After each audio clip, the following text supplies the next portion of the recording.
Sounds like the language that would go into an opinion written by Alito. The second thing is based on the arguments and the questions that people were asking and throwing out at each other um, during the oral arguments. This sounds like that's the way this was going to break down. So there's a legitimacy to it if you've actually also paid attention. This being the first draft, there could be, potential mini drafts now. Do I think that it's going to change? No, I don't think that that happens that much, but that's not impossible. That's not unprecedented because there have been times when justices have actually changed their minds. By all indications, Roberts wasn't for leaving everything alone, but he wasn't for actually overturning Roe v. Wade either.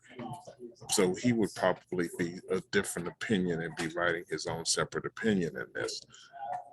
Everybody passes these things around. Sometimes people are swayed by the arguments that they see being made by their colleagues. Sometimes they actually alter the language. Sometimes there's a little bit of, discussions on maybe we need to tone this down because if you say it this way, then it's going to be much more expansive than it would be if you did it this way. There's just so much that can actually go into that. That goes on for months. So what would it do nationally?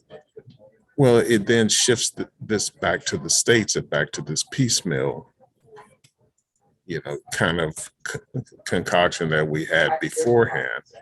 And then it becomes political because the way it's playing out is you've got Republican states and then you've got Democratic states, led by Democratic governors. So you can have abortions in, say, California and some other state. But depending on where you are, you could be thousands of miles from access to any of the clinics or any of the places that you could actually go. So it creates this rather strange, dynamic because a number of the states have already changed their laws, to pretty much outlaw abortion and to ban abortion outright.